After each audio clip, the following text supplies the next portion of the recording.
સર્વે ભક્તો, જો આજે આપણા બધાનો આનંદનો પાર નથી. આનંદ છે ને બધાને? પહેલા શાનો આનંદ છે કહો? ભગવાન આપણા ઘેર આવ્યા. ભગવાન આપણા ઘેર આવ્યા. જો હમણાં જ અમારે સવારમાં આવતા હતા ત્યાં રસ્તામાં એક કેસેટ અમારે ગાડીમાં વાગતી હતી. એમાં વાત આવી કે કુબામાં હાથી પેઈ ગયો છે. આ સ્વામિનારાયણ ભગવાન આ બ્રહ્માંડમાં પધાર્યા ને કુબામાં હાથી પેઈ ગયો છે. કુબો એટલે સમજ્યા પેલા? નાનકડું ઝૂંપડું હોય ને કુબો કહેવાય. અહીં તમારે અહીં કુબો એટલે સમજે ને બધા? કુબો એટલે ઝૂંપડું. હવે ઝૂંપડામાં હાથી પે કોઈ દાડો પે? હા, ઝૂંપડામાં માણ માતા હોય ત્યાં હાથી માય. આ કુબામાં હાથી પેઈ ગયો છે. હા, આવા ભગવાન અનંત અવતારોને જેના દર્શન નથી, આશ્ચર્યની વાત છે કે એ ભગવાન બોલો અનંત કોટી બ્રહ્માંડના ભગવાન આજે આપણા ગામમાં આપણા ઘરમાં આવ્યા. આપણી ઉપર કેટલી બધી કૃપા કહેવાય. એટલે પહેલાં આપણે બધા ભગવાનને તાળીથી વધાવીએ. ખોબો બસ, હે મહારાજ અમારી ઉપર રાજી થજો બસ.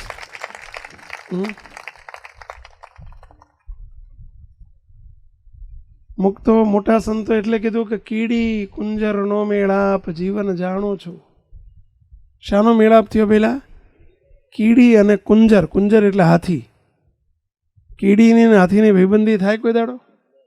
શું નામ આપનું? ચંદુભાઈ. ગામના જ છો? એમ? બહુ હાલ્યો. કીડીની ને હાથીની કોઈ દાડો ભાઈબંધી થાય ભાઈ? એમાં જ ક્યાં જીવ અને ક્યાં ભગવાન અનંત કોટી બ્રહ્માંડના નાથ અને ક્યાં એમના ધામમાંથી આવેલા આવા બાપજી જેવા સંપ્રદાયમાં જેનો જોટો ન જડે ભાઈ એવા સત્પુરુષ આપણને આપણા ગુરુ થયા.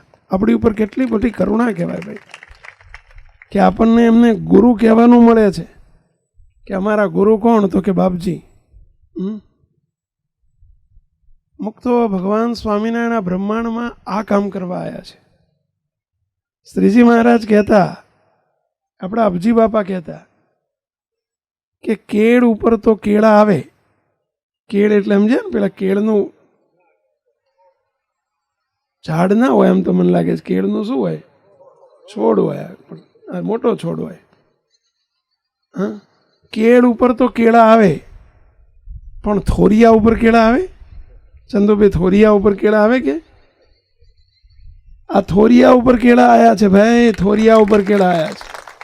હે, થાય એવાના કલ્યાણ તો બધા કરે, પણ હમણાં કીધું ને આટલા માછલા માર્યા હોય ને આટલા દારૂ પીધા હોય ને આટલા પાપ કર્યા હોય અને એને ઘેર ભગવાન આવે. આ ભગવાન પધાર્યા, ભગવાનનો મેળાપ થઈ ગયો. આ થોર ઉપર કેળા આવ્યા કહેવાય ભાઈ. સ્વામિનારાયણ ભગવાન જ્યારે મનુષ્યોને મનુષ્ય જેવા દેખાતા ને એ વખતનો એક પ્રસંગ છે. શ્રીજી મહારાજે કેવા કેવા જીવના કલ્યાણ કર્યા છે. એમના સત્પુરુષોએ કેવા કેવાને ઉગાર્યા છે. વડોદરાની બાજુમાં ગોત્રી ગામ છે. ગોત્રી આપણું મંદિર છે ત્યાં ગોત્રીમાં. અને ગોત્રીની બાજુમાં સેવાસી ગામ છે. કયું ગામ? સેવાસી. આજે પણ એ ગામ છે સેવાસી. વડોદરાથી આણંદ જવું હોય ને તો વચ્ચે પહેલું ગામ સેવાસી આવે. આપણે ગોત્રીથી આણંદ જવું હોય તો. અને એ સેવાસી ગામની વાત છે. સેવાસી ગામમાં બ્રાહ્મણની વસ્તી ઘણી હતી. કોની? બ્રાહ્મણોની વસ્તી ઘણી એ જમાનામાં. આજે ઘણા બ્રાહ્મણ છે. હમણાં જ અમે 2 વર્ષ પહેલાં એક બ્રાહ્મણ છે ને એમના ત્યાં પધરામણી કરેલી. આજે એ ગામની અંદર 100 ઘર છે બ્રાહ્મણના. અને એમાં એક બ્રાહ્મણ પરિવાર રહેતો. પરિવારમાં 3 સભ્યો હતા. એક ડોસીમાં અને એમના 2 દીકરા. મોટો દીકરો 22 વર્ષનો, નાનો દીકરો 20 વર્ષનો. એના બાપા નાના છોકરાઓને મૂકી અને નાની ઉંમરે ભગવાનના ઘેર પહોંચી ગયેલા. એટલે વિધવા ડોસીએ છોકરાઓને મોટા કર્યા. ખેતી હતી એમની, 2-4 વીઘા જમીન માંડ માંડ ગુજરાન ચલાવતા. ડોશીના છોકરા ખેતી કરે. એ જમાનામાં ભણતરનો બહુ જમાનો નહીં, એટલે 2-5 ચોપડી ભણી અને છોકરા ખેતીમાં લાગી ગયેલા. માએ દીકરાઓને સંસ્કાર બહુ સારા આપેલા. બ્રાહ્મણ હતા, સંસ્કારી ઘર હતું. પરંતુ આ છોકરાના બાપા છે ને બહુ ક્રોધી હતા, અને એક ક્રોધી સ્વભાવ છોકરામાં ઉતરેલો. અને એમાં મોટો છોકરો એની માં જેવો હતો, અને નાનો છોકરો એના બાપ ઉપર ગયેલો. બાપ ઉપર એટલે સમજે ને, એના બાપાનો જેવો ક્રોધી સ્વભાવ. અને એના બાપાને તે ક્રોધમાં કોઈની જોડે ઝઘડો થયેલો, અને કોકે આને પતાવી દીધેલો. એવી રીતે એના બાપનો ખૂન થઈ ગયેલો. ડોશીએ નાના છોકરાઓને, એ વખતે છોકરા નાના મોટા કરીને સંસ્કાર આપીને મોટા કર્યા. એક દિવસ 2 ભાઈ ખેતરમાં ખેતી કરતા હતા, પાણી વાળતા હતા. કોસ ફરતો હતો. 2 ભાઈને થોડુંક ચડબડ થઈ, બોલવાનું થયું. નાના ભાઈને ગુસ્સો આવ્યો અને હાથમાં કોશ પડેલી, કોશ કે ને તમારે શું કે, પેલી ખાડો કરવાની કોશ હોય ને, એ કોશ પડેલી હાથમાં લઈને એને મોટા ભાઈને છૂટી મારી. મોટા ભાઈને વાગ્યું, માથામાં હેમરેજ થઈ ગયું, લોહી લુહાણ થઈ ગયા, અને મોટો ભાઈ ત્યાંના ત્યાં બેભાન થઈ ગયો. એ જમાનામાં આવી 108 ને ડૉક્ટરો ને બધું નહોતું. અડધો કલાકમાં મોટો ભાઈ ત્યાં ખલાસ થઈ ગયો. નાના ભાઈએ મોટા ભાઈને ક્રોધમાં આવેશમાં આવી પતાવી દીધો. ઈરાદો નહોતો, નાના ભાઈનો મારવાનો ઈરાદો નહોતો, પણ અજાણે ગુસ્સો, ક્રોધ એવી વસ્તુ છે, ક્રોધમાં માણસ આવે ત્યારે શું કરે ખબર ન પડે. મોટા ભાઈને મારી નાખ્યો. ગામ આખું ભેગું થઈ ગયું. એની માં આવી ગઈ, ગામના લોકો આવી ગયા, હોહા થઈ ગઈ. નાનો હંતાઈ ગયો, પણ છતાંય બધા ભેગા થઈને એને હોદી કાઢ્યો. થોડુંક પ્રસાદ પાણી આપ્યું. પ્રસાદ પાણી એટલે સમજે ને પેલા, થોડો ઠમકો રહ્યો. નાતવાળા ભેગા થયા, બ્રાહ્મણોની નાત ભેગી થઈ, પંચ ભેગું થયું. બધાએ નક્કી કર્યું કે આ નાનો ખૂની છે, મોટા પોતાના ભાઈનું ખૂન કરી નાખ્યું, એટલે આને શિક્ષા રૂપે નાત બાર 5 વર્ષ માટે નાત બાર મૂકી દેવો. કેટલા વર્ષ માટે? 5 વર્ષ માટે એને નાત બાર મૂકી દેવો. નાત બાર એટલે સમજે ને પેલા, તમારે નાત બાર એટલે સમજો ને ભાઈ, એને વ્યવહાર, એની સાથે એના તમામ સંબંધો કાપી નાખવાના. એને નાત બાર કરી નાખ્યો. એની જોડે કોઈ સંબંધ નહીં રાખવાનો, અને જે સંબંધ રાખશે એને નાત બાર મૂકી દેવામાં આવશે. એની માને કીધું કે તમારે ઘરમાંથી કાઢી મૂકવાનો 5 વર્ષ માટે. માને દુઃખ તો લાગેલું, પોતાના દીકરાને મારી નાખ્યો, એટલે માએ પણ નાતનું કીધું કરવું પડ્યું. છોકરાને કાઢી મૂક્યો ઘરમાં. કીધું ભાઈ 5 વર્ષ તારું મોઢું મને દેખાડીશ નહીં, જ્યાં જવું હોય ત્યાં જા. નાના છોકરાને ઘણો પસ્તાવો થયો, ઘણી માફી માગી, પણ કે નહીં, 5 વર્ષ તારું મોઢું ના દેખાડીશ. એ તો નીકળી ગયો. વડોદરા જેવું શહેર બાજુમાં, શહેરમાં એકલો રખડે, કંઈક નાનું મોટું કામ કરે, મજૂરી કરે, એમાંથી ગુજરાન ચલવે. અને એમાં નાનપણનો એક મિત્ર હતો, એ એને મળી ગયો. વડોદરામાં નોકરી કરે, મળી ગયો. આ ઉદાસ થઈને ફર્યા કરે. કરેલી ભૂલનો એને બહુ જ પસ્તાવો હતો કે અરે મારાથી એક ખૂન થઈ ગયું, મારા ભાઈને મેં મારી નાખ્યો, અને મારે બ્રહ્મહત્યા, બ્રાહ્મણને માર્યો હતો, એટલે મારા માથે બ્રહ્મહત્યાનું પાપ આવી ગયું. બહુ દુઃખી હતો અંદર. એટલે પેલા મિત્રએ પૂછ્યું, ભાઈ તું ઘણા દિવસે મળ્યા, એકબીજાને ભેટી પડ્યા, શું કરે છે? આને પૂછ્યું કે તું કરે છે શું? ત્યારે એણે કહ્યું કે ભાઈ મારાથી બહુ ભૂલ થઈ ગઈ છે મોટી, ખૂબ રડ્યો, પસ્તાવો થયો, પૈસા નાતવાળાએ મને નાતબાર કરી નાખ્યો છે, મારાથી મારા ભાઈને મારી નખાયો છે, મારો કોઈ ઈરાદો નહોતો, પણ મારાથી ક્રોધમાં આવેશમાં આવી ગયો, ન કરવાનું કામ થઈ ગયું. ઘણો પસ્તાવો હતો એને. પેલા કહ્યું કે કેટલા બામણ માર્યા તે? તો કે એક. અરે મૂર્ખા, મેં અત્યાર સુધીમાં કેટલી ગાયો મારી, કેટલા બામણ માર્યા, કેટલા માણા માર્યા, મેં આજ સુધી ઘણા ધંધા કર્યા. મને જો મારા મોઢા ઉપર કોઈ ઉદાસીનતા છે, કંઈ દુઃખ છે, ત્યાં ભૂંડા એક માર્યો ને તું આટલો બધો દુઃખી રહ્યા છે? એને મારા ઘેર રહે છે કે ખાઈ પીને જલસા કરજે. હવે કોઈ આધાર નહોતો રહેવાનો, એટલે એણે પેલા ભાઈબંધ મળી ગયો ને એને આધાર આપ્યો, એના ઘેર રહેવાનું શરૂ કર્યું. ગુજરાતીમાં કહેવત છે, અન્ન એવા ઓડકાર, જેવું ખાઈને એવા ઓડકાર આવે. પાપડ ખાધો હોય તો ઓડકાર શા ના આવે? પેલા પાપડ ના આવે. અને છાશ પીધી હોય તો ઓડકાર શા ના આવે? પેલા છાશ ના આવે. અને મૂળો ખાધો હોય તો ઓડકાર શા ના આવે? મૂળા ના આવે. અને મીઠાઈ ખાધી હોય, શીરો બીરો ખાધો હોય તો ઓડકાર શા ના આવે? પેલા શીરા ના આવશે. આજ બધાને આવવાના છે. ચોરી હતો, ચોર હતો, પાપી હતો, બધા ધંધે પૂરો હતો. પેલો ચોરી લૂંટફાટનો ધંધો કરતો અને એના ઘેર રહેવાનું કર્યું. મિત્રતા થઈ ગઈ, સંગ એવો રંગ. હમણાં કીધું ને, સંગ બધા ખરાબ હોય, પણ જો આ સંતોના સંગમાં આવી ગયા, આવા દિવ્ય પુરુષે જેનો હાથ ઝાલ્યો, અહીં એક નહીં એવા તો કેટલાય બેઠા છે.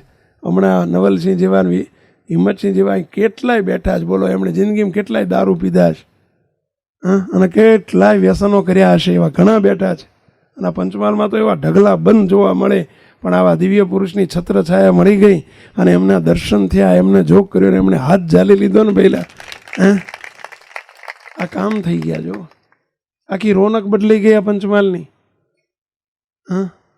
અમારે હમણાં કહેતા હતા ભાઈ રઘુનાથબેન, શું નામ?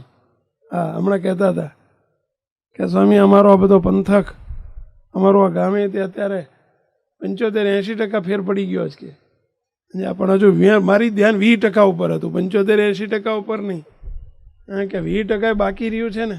આજે અમે એ જ ભગવાનને પ્રાર્થના કરીએ કે હે મહારાજ, હે બાપા, હે બાપજી, અહીંયા 20% કંઈક બાકી રહી ગયો, કચરો બચરો તો હવે જે આજે ભગવાન પધાર્યા છે તો એ બધો કચરો કે કુસંગ બધો કાઢજો.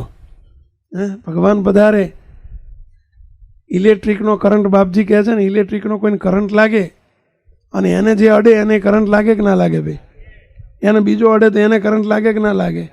એમ હે ભગવાન, આ જેને જેને કરંટ લાગ્યો છે, એમના હગાવાલા, બીજા ત્રીજાને જે જ્યાં જ્યાં છેડા અડતા હોય એ બધાને તમારો કરંટ લગાડજો.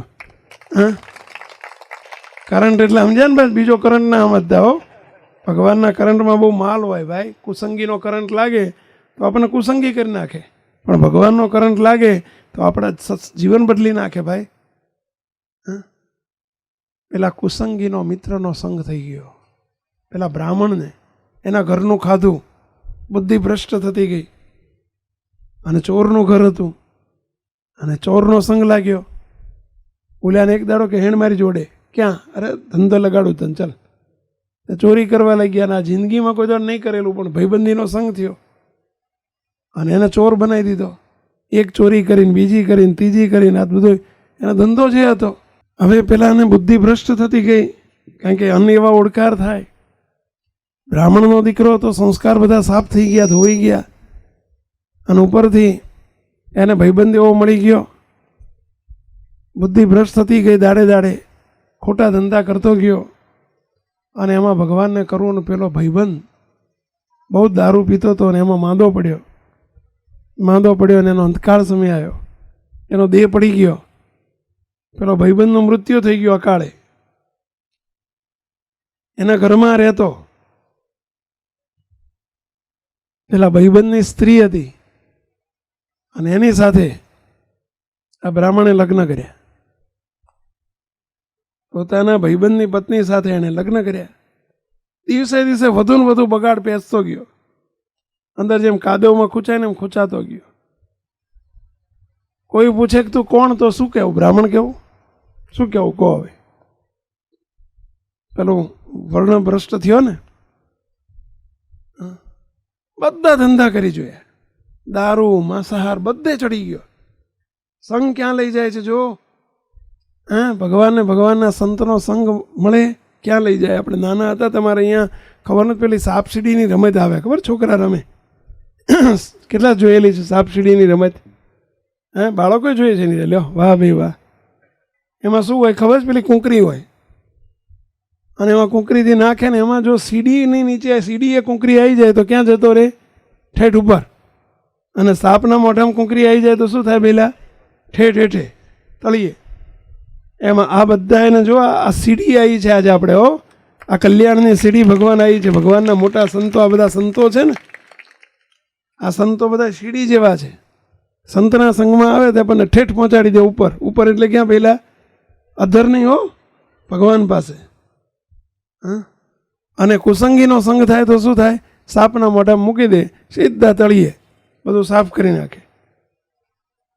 પેલા આને ભાઈબંધ થયો, મળ્યો ને એમાં વળી આ બધું દિવસે દિવસે બધા પાપના કર્મ ભેગા થતા ગયા, એના સંસ્કારો સાફ થઈ ગયા. અને ગમે એટલો જોજો દૂધપાક બનાવ્યો હોય ભાઈ, એલાયચીને ચારોલીને પિસ્તાને બદામને કાજુ નાખીને, પણ અંદર એક ઝેરનું ટીપું પડે તો શું થઈ જાય? પહેલાં બધું ઝેર થઈ જાય. બધા એના સંસ્કાર સાફ થઈ ગયા, ધોવાણ થઈ ગયું. સંગે કરીને માણસ ઉદ્ધોગતિને થાય અને સંગે કરીને અધોગતિને પામે. અધોગતિ થઈ ગઈ. એને 5 વર્ષની મુદત હતી, નાત બહાર મૂકેલો, પણ પછી સંગે કરીને 5 વર્ષના બદલે 25 વર્ષ પેલી બઈ જીવી ત્યાં સુધી એના ઘરમાં રહ્યો અને ન કરવાના તમામ કામ કર્યા. એની ઉંમર થઈ ગયેલી 45-50 વર્ષની.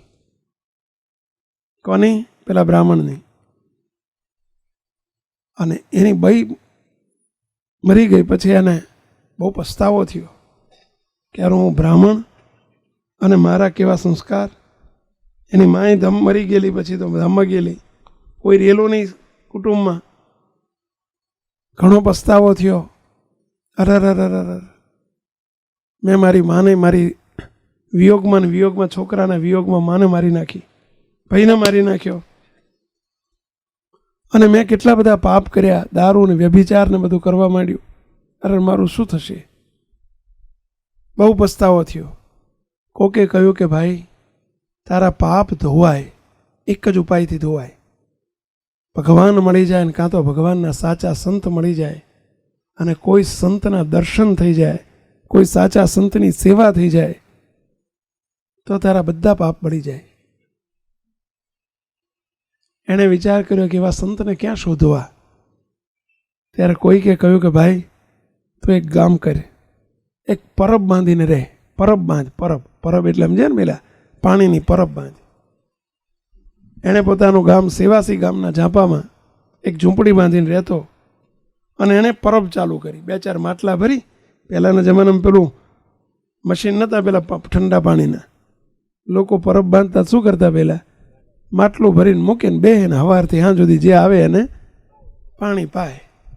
કયા હેતુથી એને પાણી પાવાનું શરૂ કર્યું હતું? કોક સાચા સંત કે ભગવાન કે સંત મળી જાય અને જો એ પાણી પી જાય અને એક નાનકડી સેવા થઈ જાય તો એના બધા કરેલા કર્મ બાળી નાખે. પરબ બાંધીને બેઠેલો. જે કોઈ સાધુ સંત નીકળે, કોઈ વટે માર્ગુ નીકળે, કોઈ મુસાફર નીકળે, કોઈ સ્વાર્થ વગર. બાજુમાં કૂવો હતો, કૂવામાંથી હવારમાં માટલા ભરી અને પાણી રાખે અને જે આવે એને લોટે કરીને પાણી પાય. એમાં એક વખત સ્વામિનારાયણ ભગવાનના 5 સંતો વડોદરા જતા હતા, ચાલતા અને રસ્તામાં સેવાસીથી થોડાક આગળ હતા અને ત્યાં ઝાડી આવતી, રસ્તામાં ઝાડી, ગીચ ઝાડી. અને એમાં સ્વામિનારાયણના સાધુ નીકળ્યા છે એટલે ઢીખાડા લઈને મારવા પડ્યો પાછળ, અને સંતો જીવ લઈને નાઠા. આગળ સાધુને વાહે પેલો બાવો ઢીખાડા લઈને મારવા નડ્યો, મારી નાખો કે સાધુને.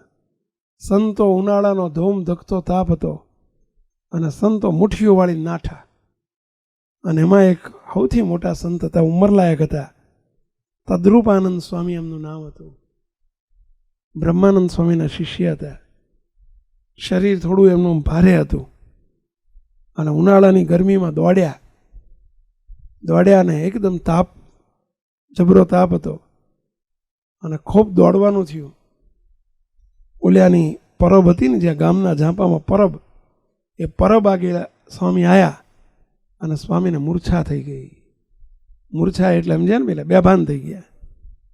ત્યાં સ્વામી પડી ગયા. સંતોએ સ્વામીને બેઠા કર્યા, પણ સ્વામી બેભાન થઈ ગયેલા. પેલો એકદમ દોડતો બહાર આવ્યો. સાધુને શું થયું, શું થયું, શું થયું? બધું ગામ ભેગું થઈ ગયું, 50 માણા ભેગું થઈ ગયું. સ્વામીના મોઢા ઉપર પાણી છાંટ્યું, લોટો લાવી. સ્વામી સાહેબ ભાનમાં આવ્યા. સ્વામી આમ આમ કર્યું, બોલી નતા શકતા પણ આમ કર્યું. આમ એટલે સમજ્યા ને, પેલા ઈશારો કર્યો, પાણી પીવું છે, તરસ લાગી છે. ઓલ્યો પરબ બાંધીને બેઠેલો બ્રાહ્મણ સંતોએ કહ્યું, ભાઈ સ્વામીને પાણી પીવું છે. પેલો સંસ્કારી તો હતો, નાનપણના સંસ્કાર, એટલે કે સાધુને મારા માટલામાંથી પાણી ન પવાય, કારણ કે અમારું પાણી તો બધું અભડાયેલું હોય, એઠું જૂઠું હોય. બાજુમાં કૂવો હતો. ડોલને દોયડું લઈને દોડતો કૂવામાં જઈને ડોલ ઘસીને ઉટકીને પાણી લાયા. ગયણું રાખીને સ્વામીને પાણી પાયું, મોઢામાં રેડ્યું. સ્વામીને તરસ લાગેલી, લોટો પાણી પીધું ને તરસ છીપી. સ્વામી જરા થોડી વારમાં ભાનમાં આવ્યા. સ્વામીને અંદર ઝૂંપડામાં લઈ જઈને બેહાડ્યા. અટેકણે સ્વામી બેઠા. સ્વામી થોડા ભાનમાં આવ્યા ને સંત, એટલે સ્વામીએ પૂછ્યું કે ભાઈ તું કોણ? સંતોએ કહ્યું કે સ્વામી આની પર રાજી થજો, એણે આપને પાણી પાયું છે. સ્વામીએ બોલાવ્યો નજીક, અહીં આય. મોટી દાઢી વધેલી, ગરીબ માણસ હતો, ઘણા લૂંટફાટ ને ઘણા ચોરી ધંધા કરેલા આખી જિંદગી. સ્વામી એટલું જ બોલ્યા, ભાઈ તું કોણ છું? શું પ્રશ્ન પૂછ્યો? તું કોણ છું? પેલો હાથ જોડીને એટલું જ બોલ્યો, સ્વામી હું શું કહું? તું કોણ છો? કે એની આંખમાંથી ચોધાર આંસુ વહેવા મળ્યા. શું કહું, શું કહેવું? વારંવાર પસ્તાવો હતો, રડી પડ્યો. સ્વામી કે ભાઈ તું કોણ છું? સ્વામી હું પાપી છું, મારી ઓળખાણ આપું, હું પાપી છું, હું અધર્મી છું, હું ચોર છું, હું લૂંટારો છું, હું બધા લખણે પૂરો છું. એણે આ પોતાની આખી આપવી હતી ગઈ સ્વામીને જોડે બે રડતા રડતા. સ્વામી હું 20 વર્ષનો હતો અને મને ક્રોધ આવ્યો, આખી વાત કરી કે મારા ભાઈને મેં મારી નાખ્યો, મારી માએ મને ઘરમાંથી કાઢી મૂક્યો, નાતી બહાર મૂક્યો, અને મને ભાઈબંધ મળી ગયો, અને મેં આ ધંધા કર્યા. અને સ્વામી હવે હું પસ્તાવું છું, મારું કોઈ નથી અત્યારે, ખૂબ પાપના પર્વત જેવો છું. સ્વામી એટલું જ બોલ્યા, ભાઈ તે ઘણા પાપ કર્યા છે, પરંતુ આજે તારી એક નાનકડી સેવા થઈ ગઈ છે. શું સેવા થઈ ગઈ હતી એનાથી? પાણી પાયું હતું. જાણીને પાણી પાયું હતું કે અજાણે પાયું હતું? અજાણે. એને ખબર નથી આ સાધુનો પ્રતાપો. બીજાને પાણી પાતો તો એવું એમને પાણી પાયું હતું. કેટલાય વટે માર્ગો તરસ્યા નીકળતા બધાને પાણી પાતો, એમ એણે આ સંતને પાણી પાયું. અજાણે પાણી પાયું હતું, મહિમા સમજીને પાણી નહોતું પાયું. બાપજી કહે છે ને કે હાકરનો ગાંગડો કોઈ અંધારામાં ખાય કે અજવાળામાં ખાય તો લાગે કેવો? પેલા ગળ્યો લાગે, અંધારામાં ગળ્યો લાગે. ચંદુભાઈ, અજવાળામાં ગળ્યો લાગે પણ અંધારામાં ગળ્યો લાગે. કાળ ચોઘડિયામાં ગળ્યો લાગે ને લાભમાં ગળ્યો લાગે. ડોહાને ગળ્યો લાગે ને ડોશીને ગળ્યો લાગે. એવું જોઈએ ને ભાઈ.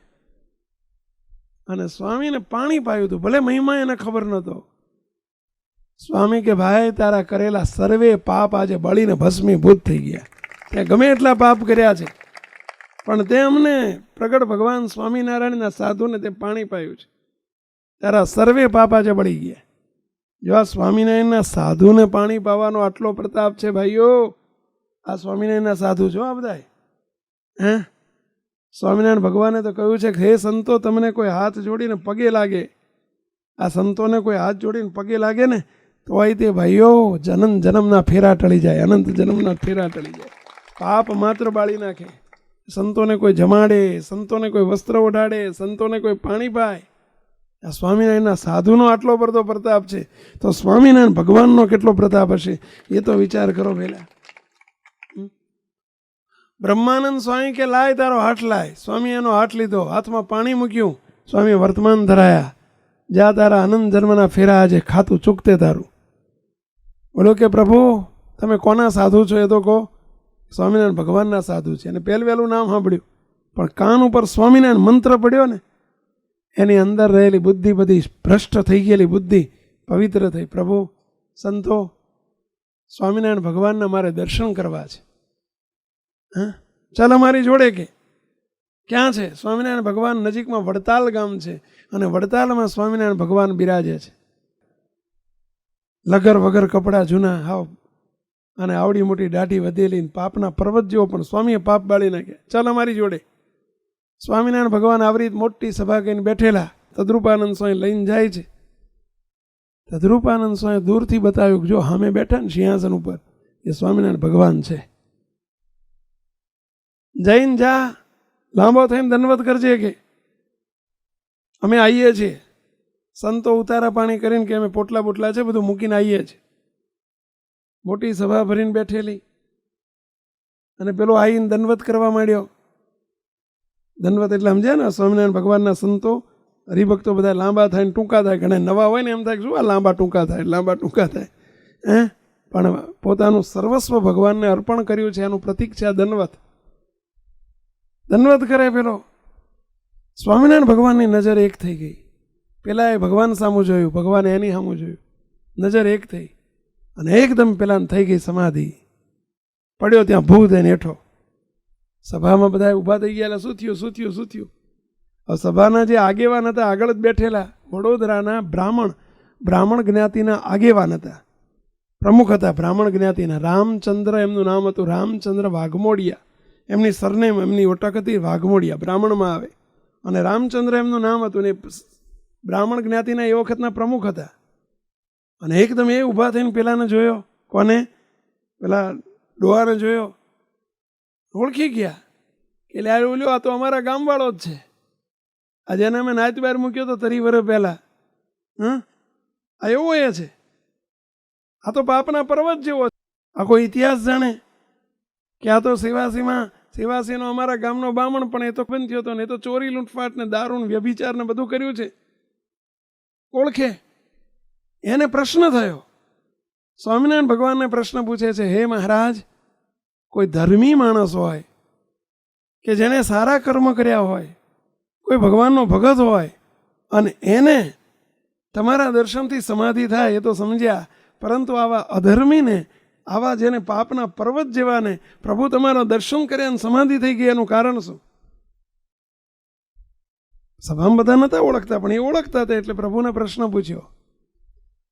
ત્યારે સ્વામિનારાયણ ભગવાન કહે છે, હે રામચંદ્ર ભૂદેવ, તમે જેને પાપી કહો છો, જેને તમે અધર્મી કહો છો, તમે એને ઓળખો છો? તો કે હા, તો અમારા ગામનો છે. અને મહારાજ 20 વર્ષની ઉંમરે એના ભાઈને મારી નાખ્યો તો, બ્રહ્મત્યાનું પાપ છે, અને એને તો ઘણા ધંધા કર્યા છે અવળા.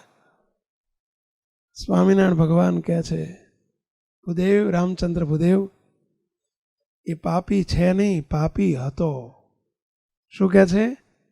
પાપી છે નહીં, પણ પાપી હતો. હતો અને છે એમાં કઈ ફેર ભેલા? હતો એટલે શું થઈ ગયું? ભૂતકાળ. પાપી છે નહીં. રામચંદ્ર પૂછે છે, મહારાજ કંઈ ખબર ન પડી? ત્યારે સ્વામિનારાયણ ભગવાન કહે છે કે હે રામચંદ્ર, એણે ઘણા પાપ કર્યા છે, અમે જાણીએ છીએ. એને દારૂ પીધા છે, વ્યભિચાર કર્યા છે, પરસ્ત્રીઓના સંગ કર્યા છે, માંસાહાર કર્યા છે, અનેક ચોરીઓ કરી છે, લૂંટફાટ કરી છે. પરંતુ 1,00,000 મણ રૂનો ઢગલો હોય અને એને હળગાવવો હોય તો અગ્નિ કેટલો જોઈએ પહેલાં? 1 તણખો હોય તો એ પૂરતો છો. એમ એના ઘણા જન્મના પાપ ભેગા થયા હતા. પરંતુ આજે અમારા તદ્રુપાનંદ સ્વામીને એણે પાણી પાયું છે, અને એટલે સ્વામીની કૃપાથી એના સર્વે પાપ માત્ર બળીને ભસ્મીભૂત થઈ ગયા છે. સમજ્યા? અને એટલે એને હવે અધર્મી નથી, અધર્મી હતો. હવે બધા ધૂન કરો એને સમાધિમાંથી ઉતારીને, આજે અમારે એનું પૂરું કરવું જ કયો. અને બધાએ ધૂન કરી સ્વામિનારાયણ મહામંત્રની. પેલો સમાધિમાંથી ઊભો થયો, પ્રભુના ખોળામાં માથું મૂક્યું. સ્વામિનારાયણ ભગવાને માથે હાથ મૂક્યો અને કહ્યું જા તારા એક જન્મના 2 જન્મના અનંત જન્મના પાપ માત્ર બળી ગયા. અમારા સાધુને ત્યાં પાણી પાયું છે ને એટલે તારી હવે ઉદ્ધવગતિ થાય છે. હવે તારે બીજો જન્મ નહીં ધરવો પડે. અને સ્વામિનારાયણનો પાક્કો સત્સંગી થાય.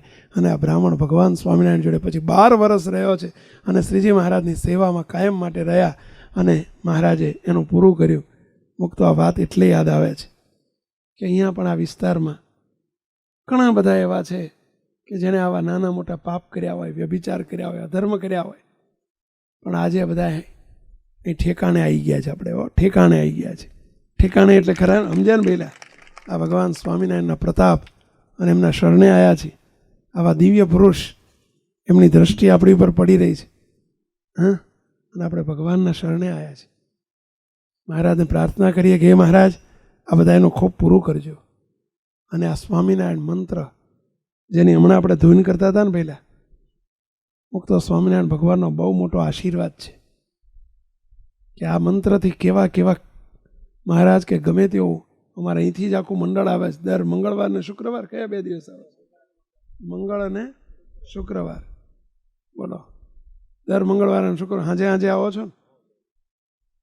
અમારે ત્યાં અમદાવાદથી ને તમે જો મુંબઈથી ને દેશમાંથી ને વિદેશમાંથી ગમે તેવા કોઈ ભૂત ને પ્રેત ને તમારે શું જંતુર કે શું કે અહીંયા વૈંતરું કે જંતુર કે શું કે હા બધું કે ભૂતે કે ને બોલો ગમે એવા વળગાડ હોય ને પણ સ્વામિનારાયણની ધૂન થાય છે. સ્વામિનારાયણ ભગવાનનો પ્રતાપ એવો છે કે સ્વામિનારાયણની ધૂન થાય ને બોલો ગમે તેવા ક્યાંય મેળ ના પડ્યો હોય પણ આ સ્વામિનારાયણ ભગવાનની ધૂન થાય અને ગમે એવું હોય તો એ ભાગી જાય છે અને એના મોક્ષ થાય છે આ સ્વામિનારાયણ ભગવાનના પ્રતાપે. તો અરે કાળા નાગના ઝેર ઉતરે છે, કાળા નાગના ઝેર ઉતરે છે. બોલો આ સ્વામિનારાયણ મંત્રનો પ્રતાપ છે. અત્યારે વર્તમાન કાળે અમારે હમણાં એક પ્રસંગ બન્યો. 3 સપ્ટેમ્બર, લગભગ કેટલા ઓક્ટોબર, નવેમ્બર, ડિસેમ્બર ને જાન્યુઆરી 4 મહિના થયા. 3 સપ્ટેમ્બરની રાતે 3 સપ્ટેમ્બરે રાતે આપણું વિરમગામની બાજુમાં માંડલ છે, માંડલ. અને માંડલની બાજુમાં વનપરડી ગામ છે. નાનકડું ગામડું છે વનપરડી. અને ત્યાંના આપણા મોટેરા હરિભગત છે, મુખ્ય હરિભગત બચુભાઈ એમનું નામ. શું નામ છે એમનું? બચુભાઈ. નામ ભવાનભાઈ છે પણ બધા એમને બચુભાઈ કહે છે. ઉંમરલાયક છે આપણા બચુ કાકા. ગામના પહેલાં ત્યાંના રાજકારણમાં બહુ આગળ હતા, સત્સંગમાં આવ્યા. એ બચુ કાકા અમદાવાદ, એમના એક દીકરો અમદાવાદ રહે છે અને એક દીકરો કેનેડા રહે છે, વિદેશમાં, અમેરિકાની જોડે કેનેડા રહે છે. આપણે ખાસ ઘરના હરિભગત છે. 3 તારીખે રાતમાં ઉઠ્યા, રાતના 12 વાગે ઉઠ્યા, હોઈ ગયેલા 9 વાગે, પણ ઉઠ્યા બાથરૂમ જવા ઉઠ્યા. બાથરૂમમાં લાઇટ નહીં, અંધારું હતું ને બાથરૂમમાં રોજ ખાટલો બાજુમાં જતો ને ખાટલામાં જ બાથરૂમમાં ગયા. બાથરૂમમાં એક કાળો ઝેરી હાપ, મોટો જબરો બાથરૂમમાં પડેલો ને અમને ખબર નહીં, અંધારું હતું. હાપ ઉપર પગ પડ્યો. આમાં હાપ ઘણી વખત કંઈ કઈડે નહીં, પણ પગ પડે કે ખીજાય ને, એને કોઈ ખીજવે તો કઈડે. અને એમાં ઝેરી હાપ, એની ઉપર એકદમ પગ પડ્યો અને સાપે ખટ દઈને દંશ મારી દીધો. દંશ માર્યો એટલે ખબર પડી કે આ તો સાપ છે. એટલે એમને બૂમ પાડી, સાપ છે, સાપ છે, સાપ છે. સાપ જતો રહ્યો પણ એમને એવો દંશ મારેલો, પડી ગયા ત્યાં. અને ઝેરી સાપ, શરીર કાળું થવા માંડ્યું, લીલું થવા માંડ્યું. ઝેરી હાપ કાઢે ને એટલે શરીર ઝેર ચડે લીલું થવા માંડ્યું. તે બે પગે સાપનું ઝેર ચડવા માંડ્યું, ઊંચે ચડવા માંડ્યું. હવે એમનો દીકરો કેનેડા રહે. અમદાવાદવાળાને ફોન કર્યો, અમદાવાદવાળા દીકરાએ કેનેડા ફોન કર્યો. હવે એ દીકરા એ વખતે આપણી ત્યાં મંદિરની પ્રતિષ્ઠા હતી. એ જ દિવસે આપણે ત્યાં અમેરિકા મંદિરની પ્રતિષ્ઠા. અને જેમ હમણાં શોભાયાત્રા નીકળી ને એમ ત્યાં અમેરિકામાં નગર યાત્રા નીકળેલી. હજારો હરિભક્તો હતા. અને બાપજી આવી રીતે વાહનમાં, આપણા ગુરુજી બાપજી વાહનમાં બેઠેલા. એમના દીકરા બળવંતભાઈ છે જે કેનેડાથી અમેરિકા આવેલા પ્રતિષ્ઠામાં. અને એ બળવંતભાઈ ઉપર ફોન આવ્યો. એમના નાના ભાઈ કીર્તિભાઈ છે, અમદાવાદ રહે છે. કીર્તિભાઈનો ફોન આવ્યો કે મોટાભાઈ, બાપુજીને ગામડે સાપ કરડ્યો છે રાત્રે. હવે ત્યાં રાત હતી પણ અમેરિકામાં દિવસ હોય. અમેરિકામાં અહીંયા 12 કલાકનો 10-12 કલાકનો ફેર હોય. એટલે કે ત્યાં 10 વાગે 10:30 વાગેલા ફોન આવ્યો સવારના કે મોટાભાઈ બાપુજીને સાપ કરડ્યો છે, ઝેરી છે ને ઢીચણ સુધી ઝેર ચડી ગયું છે એવો ફોન હતો. ગામના 100-200 માણસ ભેગા થઈ ગયા છે. હવે બહુ ઇન્ટિરિયર અંદરનું ગામ છે. 108 આવી ગઈ છે પણ બાપા ના પાડે છે. બાપા ભાનમાં હતા પણ ઝેર ચડતું જતું હતું. સમજ્યા? બધાએ કે બાપા તમે દવાખાને લઈ જાઓ, અમદાવાદ લઈ જઈએ. 108 ગાડી આવી ગઈ છે.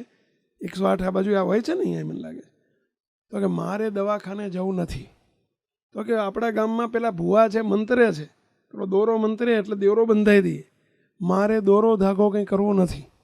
બધા ભેગા થઈને સ્વામિનારાયણ ભગવાનની ધૂન કરો, મને કંઈ થવાનું નથી. હવે ઝેર ચડતું જાય, ઝેર છે કંઈ સુધી પહોંચી ગયેલું છે, કેડ સુધી ઝેર વધતું જાય, લીલું શરીર થતું જાય. મારે ક્યાંય જવું નથી. સ્વામિનારાયણ ભગવાનનો મંત્ર છે, મહામંત્ર છે, અને સ્વામિનારાયણની ધૂન બોલો. આજુ 4 મહિના પહેલાંની વાત. એણે કહ્યું કે બાપજીને પ્રાર્થના કરો. ઝેર ચડતું જાય છે બાપાને, અને બાપા ઢઠીને બેઠા છે કે મારે દવાખાને જવું નથી, મને ભગવાન ઉપર વિશ્વાસ છે.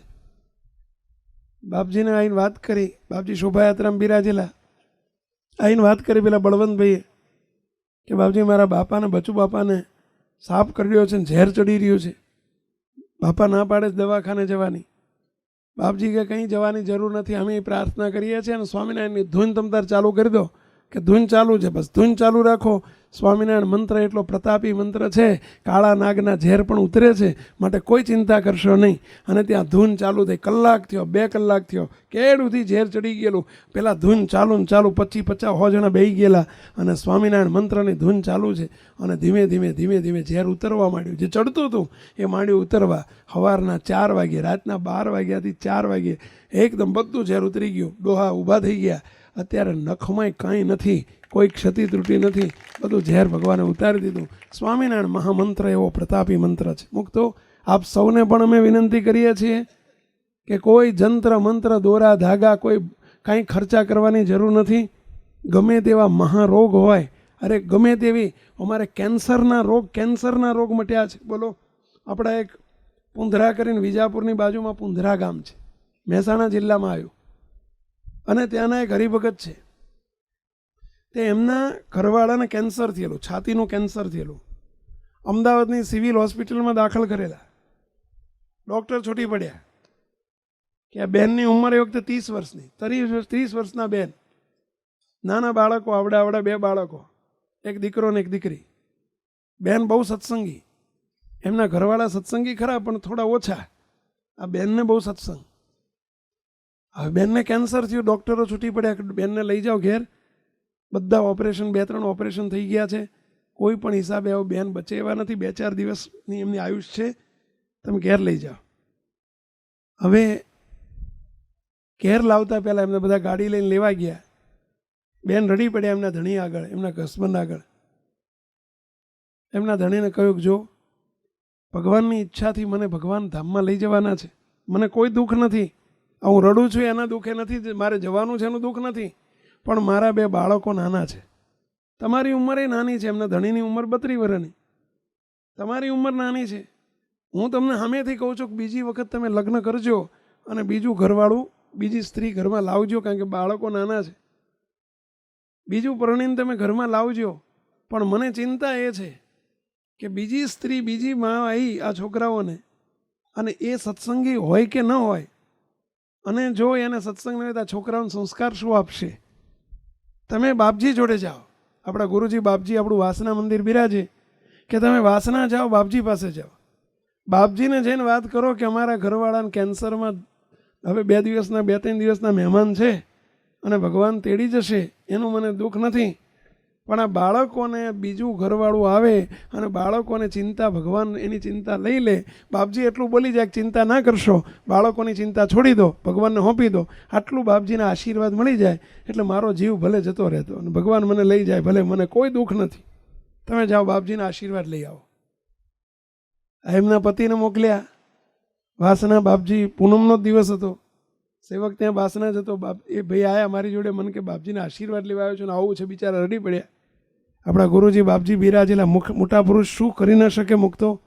બાપજીની જોડે જઈને અમે વાત કરી, બાપજી આ ઉંદરાના છે ને એમના ઘરવાળા બહુ બળિયા છે, સત્સંગી છે, પણ કેન્સર થયું છે અને આશીર્વાદ લેવા આવ્યા છે.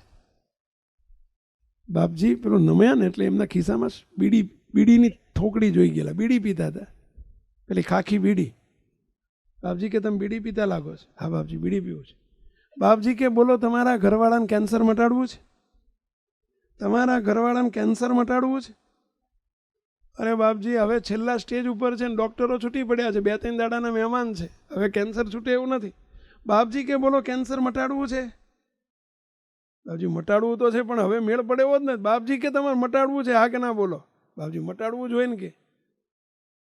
બાપજી કે બોલો તમે બીડી છોડી દો, તમારા ઘરવાળાને કેન્સર છોડી દેશે. બોલો તમે બીડી છોડી દો. ઓલા કે બાપજી ખરેખર? મેં કીધું બાજુ હું બેઠેલો, કીધું છોડી દો, કાઢો બીડી, કાઢો ને ફોડી નાખો. અત્યારે એક બીડી છોડો અને કેન્સર મટી જતું હોય તો તમને વાંધો શું છે? ઓલે હમણાં બીડી કાઢીને બાપજી કે જો જિંદગીમાં બીડીને અડવાનું નહીં. બાપજી નહીં અડવાનું. બાપજી કે બોલો બીડી પીવું તો 2 બાપનો. બોલી જાઓ કે હવે પછી જિંદગીમાં બીડી પીવું તો 2 બાપનો. ઓલા કે બાપજી બીડી પીવું તો 2 બાપનો. બાપજી કે જાઓ ઘેર લઈ જાઓ તમારા ઘરવાળાને, જોડે બેન સ્વામિનારાયણની ધૂન ચાલુ કરી દો. જાઓ સ્વામિનારાયણ ભગવાનની ધૂન ચાલુ કરી દો અને પ્રસાદીનું પાણી આપ્યું. પ્રસાદીનું પાણી એમને કહેજો એમની જાતે છાતી ઉપર ચોપડે, સ્વામિનારાયણ કરે અને એમને ધૂન ચાલુ કરી દો. સળંગ અખંડ 2 જણા જોડે બેન ધૂન ચાલુ કરી દો.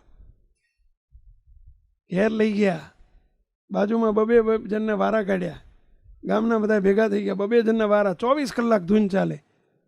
જેમ જેમ ધૂન ચાલતી ગઈ એમનો કેન્સરનો દર્દ વધવાને બદલે મટતું ગયું.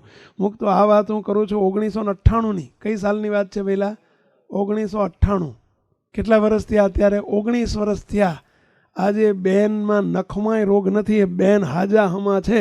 અને તમે જો દર પૂનમે 60 કિલોમીટર એમનું ગામ થાય. કેટલું? 60 કિલોમીટર. 60 કિલોમીટરથી એ બેન અને એમના ઘરવાળા બે ચાલતા 60 કિલોમીટરથી દર પૂનમે ચાલતા વાસના મંદિરે આવે છે અને નખમાય રોગ નથી.